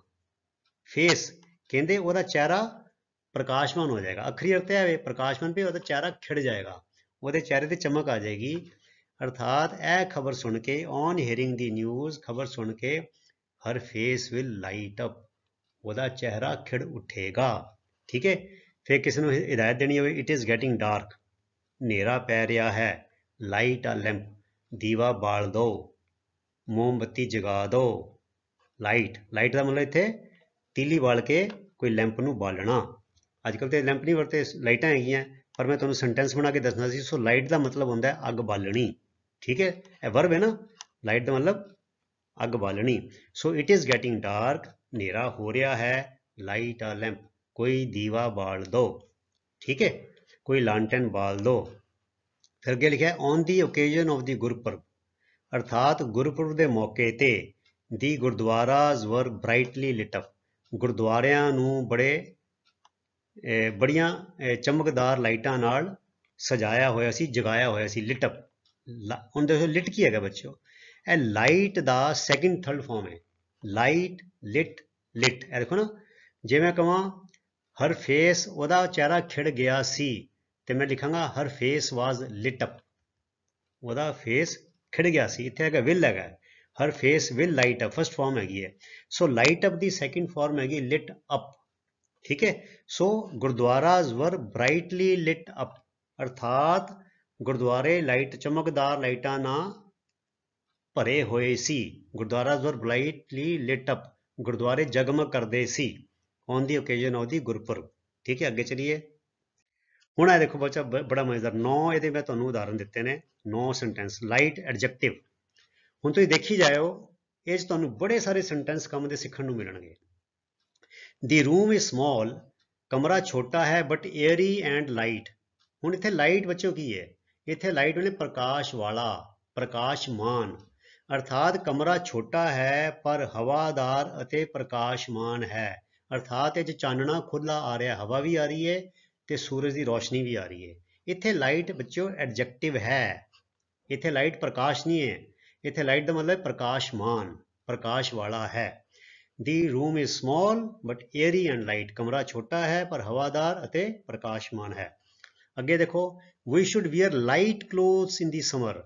ਹੁਣ ਇੱਥੇ ਲਾਈਟ ਕਲੋਥ ਦਾ ਕੀ ਮਤਲਬ ਹੈ, ਲਾਈਟ ਕਲੋਥ ਦਾ ਮਤਲਬ ਹੈ ਫਿੱਕੇ ਰੰਗ ਦੇ, ਗੂੜੇ ਰੰਗ ਦੇ ਨਹੀਂ, ਗੂੜੇ ਰੰਗ ਦੇ ਕਹਾਂਗੇ ਡਾਰਕ ਕਲੋਥਸ, ਗੂੜੇ ਰੰਗ ਦੇ। ਸੋ ਗਰਮੀਆਂ 'ਚ ਕੀ ਹੁੰਦਾ ਬੱਚਿਓ, ਕਿਉਂਕਿ ਜਿਹੜਾ ਹਲਕਾ ਰੰਗ ਹੈ ਉਹ ਗਰਮੀ ਘੱਟ ਸੋਖਦਾ ਹੈ। ਸੋ ਲਾਈਟ ਕਲਰ ਕਿਹੜਾ ਹੋ ਗਿਆ, ਫਿੱਕਾ ਨੀਲਾ, ਚਿੱਟਾ, ਹਨਾ, ਫਿੱਕਾ ਸਲੇਟੀ ਹੋ ਗਿਆ, ਫਿੱਕਾ ਪੀਲਾ ਹੋ ਗਿਆ। ਫਿੱਕੇ ਰੰਗ ਜਿਹੜੇ ਹੈਗੇ ਨੇ ਉਹ ਇਸ ਵਿਗਿਆਨ ਦਾ ਇੱਕ ਤੁਹਾਡੇ ਸਵਾਲ ਵੀ ਹੈ 10ਵੀਂ ਦੇ ਵਿੱਚ। ਤੁਸੀਂ ਹੁਣ 11ਵੀਂ 12ਵੀਂ 'ਚ ਆ ਗਏ, 10ਵੀਂ ਵਿੱਚ ਸਵਾਲ ਵੀ ਹੈਗਾ ਕਿ ਸਾਨੂੰ ਗਰਮੀਆਂ ਦੇ ਵਿੱਚ ਹਲਕੇ ਰੰਗ ਦੇ ਕੱਪੜੇ ਕਿਉਂ ਪਾਉਣੇ ਚਾਹੀਦੇ ਹਨ। ਇਹ ਮੈਂ ਜਿਹੜੇ ਸਾਇੰਸ ਦੇ ਵੀਡੀਓ ਬਣਾਏ ਨੇ ਉਹ 'ਚ ਮੈਂ ਜਵਾਬ ਦਿੱਤਾ ਹੋਇਆ ਇਹਦਾ।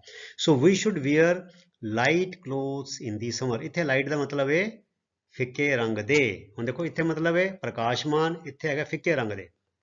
ਫਿਰ ਅੱਗੇ ਦੇਖੋ please keep my T light, ਕਿਰਪਾ ਕਰਕੇ ਮੇਰੀ ਚਾਹ ਨੂੰ ਕੀ ਰੱਖਿਓ, ਤੇਜ਼ ਪੱਤੀ ਨਾ ਪਾਇਓ। ਇੱਥੇ ਲਾਈਟ ਦਾ ਮਤਲਬ ਹੈ ਕਿ ਪੱਤੀ ਘੱਟ ਪਾਇਓ, ਸਟਰੋਂਗ ਨਾ ਕਰਿਓ। ਹੁਣ ਦੇਖੋ ਹਰ ਜਗ੍ਹਾ ਬੱਚਿਓ ਮਤਲਬ ਬਦਲੀ ਜਾਏਗਾ, ਬੜੇ ਧਿਆਨ ਨਾਲ ਦੇਖਣਾ ਤੁਸੀਂ। Please keep my T light, ਕਿਰਪਾ ਕਰਕੇ ਮੇਰੀ ਚਾਹ ਨੂੰ ਤੇਜ਼ ਨਾ ਰੱਖਿਓ, ਹਲਕਾ ਰੱਖਿਓ, ਹੌਲਾ ਰੱਖਿਓ, ਵੀ ਪੱਤੀ ਘੱਟ ਪਾਇਓ। ਤੇ ਜੇ ਕਹਿਣਾ ਵੀ ਸਟਰੋਂਗ ਰੱਖੋ ਫਿਰ ਕਹਾਂ please keep my tea strong, give me a cup of strong tea, ਅਰਥਾਤ ਪੱਤੀ ਥੋੜੀ ਤੇਜ਼ ਪਾਇਓ। ਫਿਰ ਅਗਲਾ ਆ ਗਿਆ aluminium is a light metal, metal ਧਾਤੂ। ਇੱਥੇ ਲਾਈਟ ਦਾ ਮਤਲਬ ਕਿ ਹਲਕਾ, ਹੌਲਾ, ਕਿਉਂਕਿ ਐਲੂਮੀਨੀਅਮ ਦੀ ਡੈਂਸਿਟੀ ਜਿਹੜੀ ਹੈ ਬੜੀ ਘੱਟ ਹੁੰਦੀ ਹੈ। ਸੋ ਅਸੀਂ ਕਹਿੰਦੇ aluminium is a light metal, ਅਰਥਾਤ ਐਲੂਮੀਨੀਅਮ ਇੱਕ ਹਲਕੀ ਧਾਤੂ ਹੈ। ਇੱਥੇ ਲਾਈਟ ਦਾ ਮਤਲਬ ਹੈ ਭਾਰ ਵਿੱਚ, ਭਾਰ ਵਜੋਂ ਹਲਕਾ। ਫਿਰ I will have only a light dinner, ਵੀ ਮੈਨੂੰ ਭੁੱਖ ਨਹੀਂ ਲੱਗੀ, ਵੀ ਮੈਂ ਹਲਕਾ ਫੁਲਕਾ ਭੋਜਨ ਖਾਣਾ। ਤੇ ਅਸੀਂ ਇੱਦਾਂ ਕਹਿੰਦੇ ਹਾਂ light dinner, light lunch, light breakfast. I will have only a light dinner, ਮੈਂ ਤੇ ਸਿਰਫ ਹਲਕਾ ਫੁਲਕਾ ਹੀ ਰਾਤ ਦਾ ਭੋਜਨ ਛਕਾਂਗਾ। ਦੇਖੋ ਲਾਈਟ ਟੀ ਪੱਤੀ ਘੱਟ, ਲਾਈਟ ਮੈਟਲ ਭਾਰ ਘੱਟ, ਲਾਈਟ ਡਿਨਰ ਥੋੜਾ ਖਾਣਾ, ਲਾਈਟ ਕਲੋਥ ਫਿੱਕੇ ਰੰਗ ਦੇ ਕੱਪੜੇ। ਹੁਣ ਤੁਸੀਂ ਦੇਖੀ ਜਾਓ we can expect light rain in the evening, ਅਰਥਾਤ ਸ਼ਾਮਾਂ ਨੂੰ ਹਲਕਾ ਮੀਂਹ ਪੈ ਸਕਦਾ ਹੈ। ਲਾਈਟ ਰੇਨ ਅਰਥਾਤ ਜਿਹਦੀਆਂ ਬੂੰਦਾਂ ਬਰੀਕ ਨੇ, ਛੋਟੀਆਂ ਨੇ, ਮੋਟੀਆਂ ਨਹੀਂ, ਭਾਰਾ ਮੀਂਹ ਨਹੀਂ ਆਏਗਾ, ਤੇਜ਼ ਵਰਖਾ ਨਹੀਂ ਹੋਏਗੀ, ਹਲਕੀ ਵਰਖਾ ਹੋਏਗੀ। So we can expect light rain, so light rain ਅਸੀਂ ਵਰਤ ਸਕਦੇ ਹਾਂ। ਦੇਖੋ light rain, light lunch, light meal, light tea, light clothes. ਫਿਰ ਅੱਗੇ ਦੇਖੀਏ ਬੀ ਕੁਆਇਟ। ਹੁਣ ਦੇਖੋ ਬੜਾ ਮਜ਼ੇਦਾਰ ਹੈ, ਬੀ ਕੁਆਇਟ, ਚੁੱਪ ਰਵੋ। ਯੂ ਨੋ, ਤੁਹਾਨੂੰ ਪਤਾ ਹੈ, your father is a light sleeper. ਹੁਣ ਲਾਈਟ ਸਲੀਪਰ ਕੀ ਹੁੰਦਾ ਬੱਚਿਓ, ਜਿਹਦੀ ਨੀਂਦ ਥੋੜੇ ਰੌਲੇ ਤੋਂ ਵੀ ਟੁੱਟ ਜਾਏ ਉਸ ਬੰਦੇ ਨੂੰ ਕਹਿੰਦੇ ਆ ਲਾਈਟ ਸਲੀਪਰ। ਹੁਣ ਲਾਈਟ ਇੱਥੇ ਕੀ ਹੈ, ਐਡਜੈਕਟਿਵ ਹੈਗਾ, ਸਲੀਪਰ ਮੈਨੇ ਸੌਣ ਵਾਲਾ, ਲਾਈਟ ਸਲੀਪਰ ਮੈਨੇ ਜਿਹਦੀ ਨੀਂਦ ਬੜੀ ਕੱਚੀ ਹੈ। ਵੀ ਖੜਾਕਾ ਨਾ ਕਰੋ, ਤੁਹਾਨੂੰ ਪਤਾ ਹੈ ਤੁਹਾਡੇ ਪਿਤਾ ਜੀ ਦੀ ਨੀਂਦ ਬੜੀ ਕੱਚੀ ਹੈ, ਕਿਤੇ ਉਹਨਾਂ ਦੀ ਨੀਂਦ ਡਿਸਟਰਬ ਨਾ ਹੋਵੇ। ਸੋ ਬੀ ਕੁਆਇਟ, ਕਿਰਪਾ ਕਰਕੇ ਚੁੱਪ ਰਵੋ। You know your father is a light sleeper. So light sleeper ਉਹ ਹੈ ਬੱਚਿਓ ਜਿਹਦੀ ਨੀਂਦ ਕੱਚੀ ਹੁੰਦੀ ਹੈ, ਜੋ ਥੋੜੇ ਜਿਹੇ ਖੜਾਕੇ ਤੋਂ ਵੀ, ਥੋੜੇ ਜਿਹੇ ਰੌਲੇ ਤੋਂ ਵੀ ਨੀਂਦ ਖੁੱਲ ਜਾਏ, ਉਹਨੂੰ ਕਹਿੰਦੇ ਲਾਈਟ ਸਲੀਪਰ। ਫਿਰ ਕਹਿੰਦੇ ਨੇ ਇਹ ਦੇਖੋ, ਇਹ ਵੀ ਦੇਖੋ ਬੜਾ ਮਜ਼ੇਦਾਰ ਹੈ, he will go and come in a moment. ਕਿਸੇ ਕੰਮ ਨੂੰ ਭੇਜਣਾ, ਕਹਿੰਦੇ ਭਾਜੀ ਟਾਈਮ ਥੋੜਾ ਹੈ, ਕਹਿੰਦਾ ਘਬਰਾਓ ਨਾ, he will go and come in a moment, ਇਹ ਹੁਣੀ ਗਿਆ ਤੇ ਹੁਣੀ ਆਇਆ। ਮੋਮੈਂਟ ਮੈਨੇ ਘੜੀਕ, he will go and come in a moment, ਉਹ ਜਾ ਕੇ ਘੜੀਕ 'ਚ ਹੀ ਵਾਪਸ ਆ ਜਾਏਗਾ। ਕਿਉਂ, ਹੀ is light on his feet, light on his feet ਅਰਥਾਤ ਹੁਣ ਅੱਖਰੀ ਅਰਥ ਦੇ ਕੀ ਹੋ ਜਾਣਗੇ, ਲਾਈਟ ਔਨ ਹਿਜ਼ ਫੀਟ ਅਰਥਾਤ ਪੈਰਾਂ ਉੱਤੇ ਇਹਦਾ ਭਾਰ ਬੜਾ ਥੋੜਾ ਹੈ, ਅਰਥਾਤ ਇਹ ਬੜਾ ਫੁਰਤੀਲਾ ਹੈ, ਹਵਾ ਵਾਂਗੂ ਜਾਏਗਾ, ਹਨੇਰੀ ਵਾਂਗੂ ਆਏਗਾ। ਹੀ is light on his feet ਅਰਥਾਤ ਜਿਹੜਾ ਬੰਦਾ ਤੁਰਨ ਫਿਰਨ ਨੂੰ, ਛਾਲਾਂ ਮਾਰਨ ਨੂੰ, ਦੌੜਨ ਭੱਜਣ ਨੂੰ ਬੜਾ ਤੇਜ਼ ਹੋਵੇ, ਅਸੀਂ ਕਹਿੰਦੇ ਹਾਂ ਲਾਈਟ ਔਨ ਫੀਟ। ਹੈ ਨਾ ਮਜ਼ੇਦਾਰ ਗੱਲਾਂ ਬੱਚਾ। ਦੇਖੋ ਅੰਗਰੇਜ਼ੀ ਕਿੰਨੀ ਕਮਾਲ ਦੀ ਬੋਲੀ ਹੈਗੀ ਹੈ ਨਾ, ਇਹ ਬੜੀਆਂ ਚੀਜ਼ਾਂ ਸਿੱਖਣ ਵਾਲੀਆਂ। ਹਾਲਾਂਕਿ ਮੈਂ ਸਾਰੀਆਂ ਨਹੀਂ ਕਵਰ ਕੀਤੀਆਂ, ਇਹ ਥੋੜੀਆਂ ਕਵਰ ਕੀਤੀਆਂ, ਇਹ ਤੋਂ ਇਲਾਵਾ ਵੀ ਹੋਰ ਚੀਜ਼ਾਂ ਨੇ, ਪਰ ਇਹ ਵੀ ਬਹੁਤ ਸਾਰਾ ਹੈ ਤੁਹਾਡੇ ਲਈ, ਬਹੁਤ ਵੱਡਾ ਖਜ਼ਾਨਾ ਹੈ ਤੁਹਾਡੇ ਲਈ ਹੈ। ਹੀ is light on his feet. ਫਿਰ ਅਗਲਾ ਦੇਖੋ ਮਜ਼ੇਦਾਰ ਹੋਰ, I am feeling light in the head, I am feeling light in the had, ਜਦੋਂ ਲਾਈਟ ਇਨ ਦੀ ਹੈਡ ਇਹਦਾ ਮਤਲਬ ਕਿ ਮੈਨੂੰ ਚੱਕਰ ਆ ਰਹੇ ਹਨ, ਮੈਨੂੰ ਸਿਰ ਤੇ ਚੱਕਰ ਆ ਰਹੇ ਹਨ। ਤੇ ਜਿਹੜੀ ਚੱਕਰ ਆਉਣ ਵਾਲੀ ਅਵਸਥਾ ਨੂੰ ਕੀ ਕਿਹਾ ਜਾਂਦਾ ਹੈ? ਲਾਈਟ ਹੈਡ ਤੋਂ ਬਣੇ light headedness. I am feeling light headedness, light headedness ਮੇਰੇ ਵੀ ਮੈਨੂੰ ਥੋੜੇ ਥੋੜੇ ਚੱਕਰ ਆ ਰਹੇ ਹਨ। ਤੇ ਜੇ ਕਹਿਣਾ ਹੋਵੇ ਦੂਜੇ ਤਰ੍ਹਾਂ ਨਾਲ ਇੱਕ ਤੇ ਕਹਿ ਸਕਦੇ ਹਾਂ आई एम फीलिंग लाइट हैडेडनेस, ਤੇ ਦੂਜਾ ਤਰੀਕਾ ਕਿਹੜਾ ਹੈ? आई am feeling light in the head. ਇਹ ਬੱਚੋ ਇਹ ਰੱਟੇ ਲਾ ਲਓ, ਇਹ light in the head, light sleeper, light on his feet, ਇਹ ਇੱਕ ਕਿਸਮ ਦੇ ਫਰੇਜ਼ਿਸ ਨੇ, ਮੁਹਾਵਰੇ ਨੇ। ਇਹ ਬੜੇ ਤੁਹਾਡੇ ਕੰਮ ਆਉਣਗੇ ਲਿਖਤੀ ਅੰਗਰੇਜ਼ੀ ਵਿੱਚ ਵੀ ਤੇ ਬੋਲਚਾਲ ਦੀ ਅੰਗਰੇਜ਼ੀ ਵਿੱਚ ਵੀ। ਸੋ ਇਹ I am feeling light in the head ਹੈ ਤੇ ਬੜਾ ਆਮ ਡਾਕਟਰਾਂ ਦੇ ਕਲੀਨਿਕ ਵਿੱਚ ਮਰੀਜ਼ ਜਿਹੜੇ ਨੇ ਡਾਕਟਰਾਂ ਦੇ ਨਾਲ ਜਿਹੜੇ ਆਪਣੇ ਇੰਗਲਿਸ਼ ਸਪੀਕਿੰਗ ਕੰਟਰੀ ਨੇ ਉਹਨਾਂ 'ਚ ਆਮ ਵਰਤ ਰਹੇ ਨੇ। ਠੀਕ ਹੈ ਨਾ, ਅੱਗੇ ਚਲੀਏ। ਹੁਣ ਆ ਗਿਆ ਬੱਚੋ ਰੈਸਟ, ਆਖਰੀ ਹੈਗਾ। ਸੋ ਇਹਦਾ ਦੇਖੀਏ, ਇਹਦਾ ਐਡਜੈਕਟਿਵ ਤੇ ਨਹੀਂ ਹੋਏਗਾ, ਰੈਸਟ ਦਾ ਐਡਜੈਕਟਿਵ ਨਾਟ ਐਪਲੀਕੇਬਲ ਹੈ। ਸੋ ਇਹਦੇ ਅਸੀਂ ਤਿੰਨ ਐਗਜ਼ਾਮਪਲ ਲੈਂਦੇ ਹਾਂ ਨਾउन ਦੇ ਤੌਰ ਤੇ। Get up from the computer and give some rest to your eyes. Rest ਦਾ ਮਤਲਬ ਨਾउन ਦੇ ਤੌਰ ਤੇ ਆਰਾਮ ਤੇ ਵਰਬ ਦੇ ਤੌਰ ਤੇ ਆਰਾਮ ਕਰਨਾ।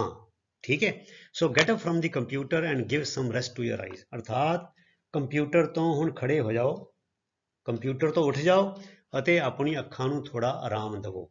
ਇਹ ਬੱਚੋ ਦੇਣਾ ਵੀ ਚਾਹੀਦਾ ਹੈ, ਇਹ ਸਿਰਫ ਟੋਕਾ ਟਾਕੀ ਨਹੀਂ ਹੈ। ਕਹਿੰਦੇ ਲਗਾਤਾਰ ਕੰਪਿਊਟਰ ਦੇ ਮੂਹਰੇ ਅੱਧੇ ਘੰਟੇ ਤੋਂ ਜ਼ਿਆਦਾ ਨਹੀਂ ਬਹਿਣਾ ਚਾਹੀਦਾ। ਅੱਧਾ ਘੰਟਾ ਜਿਹੜੇ ਬੈਠ ਜਾਓ ਤੇ ਅੱਖਾਂ ਨੂੰ ਬੰਦ ਕਰ ਲੈਣਾ ਚਾਹੀਦਾ, ਉੱਠ ਕੇ ਥੋੜਾ ਗੇੜਾ ਲਾ ਲੈਣਾ ਚਾਹੀਦਾ, ਅੱਖਾਂ ਨੂੰ ਬੰਦ ਕਰਕੇ ਕਪਿੰਗ ਕਰਨੀ ਚਾਹੀਦੀ ਹੈ, ਬਲਿੰਕਿੰਗ ਕਰਨੀ ਚਾਹੀਦੀ ਹੈ, ਅੱਖਾਂ ਨੂੰ ਝਮਕਣਾ ਚਾਹੀਦਾ, ਨਹੀਂ ਤੇ ਅੱਖਾਂ ਡਰਾਈ ਹੋ ਜਾਂਦੀਆਂ ਨੇ, ਫਿਰ ਅੱਖਾਂ 'ਚ ਰੜਕ ਪੈਂਦੀ ਹੈ ਤੇ ਉਹਨਾਂ ਫਿਰ ਅੱਖਾਂ ਦੁਖਣੀਆਂ ਆ ਜਾਂਦੀਆਂ ਨੇ। ਸੋ ਮੈਂ ਨਾਲ ਨਾਲ ਤੁਹਾਨੂੰ ਮੈਡੀਕਲ ਦੀਆਂ, ਹੈਲਥ ਦੀਆਂ ਚੰਗੀਆਂ ਆਦਤਾਂ ਦੀਆਂ ਮੈਂ ਤੁਹਾਨੂੰ ਗੱਲਾਂ ਜਾਣ ਕੇ ਉਹ ਸੈਂਟੈਂਸ ਬਣਾ ਰਿਹਾ ਤਾਂ ਕਿ ਤੁਹਾਡੇ ਗਿਆਨ 'ਚ ਵੀ ਵਾਧਾ ਹੁੰਦਾ ਰਹੇ ਅੰਗਰੇਜ਼ੀ ਦੇ ਨਾਲ ਨਾਲ। So get up from the computer and give some rest to your eyes. ਹਰ ਅੱਧੇ ਘੰਟੇ ਬਾਅਦ ਸਾਨੂੰ ਆਪਣਾ ਅੱਖਾਂ ਕੰਪਿਊਟਰ ਸਕਰੀਨ ਤੋਂ ਪਰੇ ਕਰ ਲੈਣੀਆਂ ਚਾਹੀਦੀਆਂ, ਚਾਹੇ ਫੋਨ ਦੀ ਸਕਰੀਨ ਹੋਵੇ ਚਾਹੇ ਕੰਪਿਊਟਰ ਦੀ ਹੋਵੇ। ਫਿਰ ਲੈਟ ਹਿਮ ਟੇਕ ਸਮ ਰੈਸਟ, ਅਰਥਾਤ ਜਦੋਂ ਕੋਈ ਘਰ ਕੋਈ ਆਇਆ, ਪਿਤਾ ਜੀ ਆਏ ਨੇ, ਕੋਈ ਬੰਦਾ ਕੰਮ ਤੋਂ ਆਇਆ ਤੇ ਕਹਿੰਦੇ ਰੌਲਾ ਨਾ ਪਾਓ, ਥੋੜਾ ਉਹਨੂੰ ਆਰਾਮ ਕਰ ਲੈਣ ਦਿਓ। ਲੈਟ ਹਿਮ ਟੇਕ ਸਮ ਰੈਸਟ, ਉਹਨੂੰ ਥੋੜਾ ਆਰਾਮ ਕਰ ਲੈਣ ਦਿਓ। ਠੀਕ ਹੈ, ਫਿਰ ਹੀ finish the rest of the watermelon, ਉਹਨੇ ਬਾਕੀ ਬਚਿਆ ਹਦਵਾਣਾ ਮੁਕਾ ਦਿੱਤਾ। ਉਹਨੇ ਤੇ ਰੈਸਟ ਦਾ ਮਤਲਬ ਕੀਤਾ, ਰੈਸਟ ਦਾ ਮਤਲਬ ਆਰਾਮ ਨਹੀਂ ਹੈ। ਰੈਸਟ ਦਾ ਮਤਲਬ ਹੈ ਕੋਈ ਚੀਜ਼ ਹੋ ਗਈ, ਵਰਤੀ ਗਈ, ਖਾਧੀ ਗਈ, ਜੋ ਵੀ ਜੋ ਬਚ ਗਿਆ, ਬਾਕੀ ਜਿਹਨੂੰ ਕਹਿੰਦੇ ਬਕਾਇਆ, ਬਾਕੀ ਜੋ ਬਚ ਗਿਆ, ਰਿਮਾਈਂਡਰ ਜੋ ਬਚ ਗਿਆ, ਉਹਨੂੰ ਕਿਹਾ ਜਾਂਦਾ ਰੈਸਟ। ਅਰਥਾਤ ਹਦਵਾਣਾ ਸੀਗਾ, ਵੱਢਿਆ ਗਿਆ, ਕੱਟਿਆ ਗਿਆ, ਸਾਰਿਆਂ ਨੇ ਖਾ ਲਿਆ, ਥੋੜਾ ਜਿਹਾ ਬਚ ਗਿਆ ਤੇ ਫਿਰ ਆਪਣਾ ਇੱਕ ਜਵਾਨ ਮੁੰਡਾ ਸੀ, ਕਹਿੰਦਾ ਕੋਈ ਗੱਲ ਨਹੀਂ ਹੈ, ਹੁਣ ਕੱਟ ਕੇ ਕਾਹਦੇ ਰੱਖਣਾ, ਮੈਂ ਮੁਕਾ ਦਿੰਦਾ, ਤੇ ਉਹਨੇ ਮੁਕਾ ਦਿੱਤਾ। ਤੇ ਫਿਰ ਅਸੀਂ ਕੀ ਕਵਾਂਗੇ? ਉਹਨੇ ਬਾਕੀ ਦਾ ਹਦਵਾਣਾ ਸਾਰਾ ਮੁਕਾ ਦਿੱਤਾ ਹੈ, ਉਹਨੇ ਬਚਿਆ ਹਦਵਾਣਾ ਸਾਰਾ ਮੁਕਾ ਦਿੱਤਾ ਹੈ। ਸੋ ਅਸੀਂ ਕਿੱਦਾਂ ਕਵਾਂਗੇ? ਹੀ finish the rest of the watermelon, ਅਰਥਾਤ ਰੈਸਟ ਆਫ ਦੀ ਵਾਟਰਮੈਲਨ ਮਤਲਬ ਕਿ ਜਿਹੜਾ ਸਾਰਿਆਂ ਨੇ ਖਾ ਲਿਆ ਸੀ, ਤਸੱਲੀ ਹੋ ਗਈ ਸੀ, ਜਿਹੜਾ ਬਚ ਗਿਆ ਸੀਗਾ ਉਹ ਉਹਨੇ ਮੁਕਾ ਦਿੱਤਾ ਹੈ। ਦੀ ਰੈਸਟ ਦਾ ਇੱਥੇ ਮਤਲਬ ਹੈ ਰਿਮਾਈਂਡਰ, ਬਕਾਇਆ, ਬਾਕੀ। ਠੀਕ ਹੈ, ਹੁਣ ਦੇਖੀਏ verb. The farmers will not rest, ਇੱਥੇ ਵਿਲ ਨਾਟ ਰੈਸਟ ਨੇ ਆਰਾਮ ਨਹੀਂ ਕਰਨਗੇ, ਅਰਥਾਤ ਆਰਾਮ ਨਾਲ ਨਹੀਂ ਬੈਠਣਗੇ। ਕਦੋਂ ਤਾਈਂ? ਟਿਲ, ਜਦੋਂ ਤਾਈਂ। ਦੀ 3 ਬਲੈਕ ਫਾਰਮ ਲਾਜ਼ ਗੈਟ ਰਿਪੀਲਡ, ਅਰਥਾਤ ਕਿਸਾਨ ਉਦੋਂ ਤਾਈਂ ਆਰਾਮ ਨਾਲ ਨਹੀਂ ਬੈਠਣਗੇ ਜਦੋਂ ਤਾਈਂ 3 ਕਾਲੇ ਖੇਤੀਬਾੜੀ ਨਾਲ ਸੰਬੰਧਿਤ ਕਾਨੂੰਨ ਰੱਦ ਨਹੀਂ ਹੋ ਜਾਂਦੇ। ਠੀਕ ਹੈ, ਅੱਗੇ ਚਲੀਏ। ਹੀ ਲੇ ਡਾਊਨ ਔਨ ਦੀ ਸੋਫਾ, ਲਾਈ ਦਾ ਸੈਕਿੰਡ ਫਾਰਮ ਹੈ ਲੇ, ਲਾਈ ਮੈਨੇ ਲੰਮਾ ਪੈਣਾ, ਲੇ ਮੈਨੇ ਲੰਮਾ ਪਿਆ। ਹੀ ਲੇ ਡਾਊਨ ਔਨ ਦੀ ਸੋਫਾ, ਉਹ ਸੋਫੇ ਤੇ ਲੰਮਾ ਪਿਆ, ਕਾਹਦੇ ਲਈ? To rest for a while, ਘੜੀ ਕੁ ਆਰਾਮ ਕਰਨ ਲਈ। ਹੁਣ ਟੂ ਰੈਸਟ ਵਰਬ ਹੈਗੀ ਹੈ, ਇੱਥੇ ਸੀ ਲੈਟ ਹਿਮ ਟੇਕ ਸਮ ਰੈਸਟ, ਉਹਨੂੰ ਆਰਾਮ ਲੈ ਲੈਣ ਦੋ, ਆਰਾਮ ਪ੍ਰਾਪਤ ਕਰ ਲੈਣ ਦੋ। ਠੀਕ ਹੈ, ਇੱਥੇ ਟੂ ਰੈਸਟ ਅਰਥਾਤ ਉਹ ਸੋਫੇ ਤੇ ਥੋੜੀ ਦੇਰ ਘੜੀ ਨੂੰ ਆਰਾਮ ਕਰਨ ਲਈ ਲੰਮਾ ਪਿਆ। ਫਿਰ ਅੱਗੇ ਆ ਗਿਆ ਦੀ ਫਾਰਮਰਸ ਆਰ ਰੈਸਟਿੰਗ ਇਨ ਦੀ ਸ਼ੇਡ, ਸ਼ੇਡ ਮੈਨੇ ਦੀ ਛਾਂ, ਰੁੱਖਾਂ ਦੀ ਛਾਂ। ਬੱਚੋ ਤੁਹਾਨੂੰ ਪਤਾ ਹੈ ਕਿ ਜਿਹੜੇ ਕਿਸਾਨ ਨੇ ਬੜੀ ਮੁਸ਼ੱਕਤ ਕਰਦੇ ਨੇ ਤੇ ਉਹ ਕਹਿੰਦੇ ਵੀ ਕਿੱਥੇ ਕਿਸਾਨ ਕੀ ਕਰ ਰਹੇ ਨੇ ਇਸ ਵੇਲੇ, ਵੀ ਜਿੱਦਾਂ ਮਤਲਬ ਘਰ ਦੇ ਬੰਦੇ ਕਹਿੰਦੇ ਆਪਣੇ ਬੰਦੇ ਕਿੱਥੇ, ਜ਼ਿਮੀਂਦਾਰ ਕਿੱਥੇ? ਕਹਿੰਦੇ ਦੀ ਫਾਰਮਰਸ ਆਰ ਰੈਸਟਿੰਗ ਇਨ ਦੀ ਸ਼ੇਡ, ਅਰਥਾਤ ਰੁੱਖ ਦੇ ਥੱਲੇ ਛਾਂ ਵਿੱਚ ਜਿਹੜੇ ਕਿਸਾਨ ਨੇ ਉਹ ਆਰਾਮ ਕਰ ਰਹੇ ਹਨ। Are resting, so are resting ਵੀ ਹੈ ਵਰਬ ਹੈਗੀ ਹੈ, ਟੂ ਰੈਸਟ ਵੀ ਵਰਬ ਹੈਗਾ, ਵਿਲ ਨਾਟ ਰੈਸਟ ਵੀ ਵਰਬ ਹੈਗਾ। ਸੋ ਬੱਚਿਓ ਇਹ ਸੀਗੇ ਅਗਲੇ 5 ਸ਼ਬਦ, ਬੜੇ ਵਧੀਆ। ਸੋ ਤੁਸੀਂ ਇਹ ਸਾਰਿਆਂ ਦਾ ਅਭਿਆਸ ਕਰ ਲਓ ਤੇ ਇੱਕ ਆਖਰੀ ਵੀਡੀਓ ਹੋਰ ਬਣੇਗਾ ਜਿਹ 'ਚ ਜਿਹੜੇ ਬਾਕੀ ਦੇ 5 ਸ਼ਬਦ ਨੇ ਉਹ ਅਸੀਂ ਕਵਰ ਕਰਨ ਦਾ ਯਤਨ ਕਰਾਂਗੇ। ਸੋ ਤੁਸੀਂ ਇਸੇ ਤਰ੍ਹਾਂ ਨੇਮ ਨਾਲ ਉਤਸ਼ਾਹ ਨਾਲ ਆਪਣੀ ਪੜ੍ਹਾਈ ਕਰੀ ਚਲੋ ਤੇ ਅਗਲੇ ਵੀਡੀਓ ਤੱਕ ਲਈ ਗੁੱਡ ਬਾਏ। ਤੁਹਾਡਾ ਸਾਰਿਆਂ ਦਾ ਬਹੁਤ ਬਹੁਤ ਧੰਨਵਾਦ। ਰੱਬ ਰਾਖਾ। Thank you very much.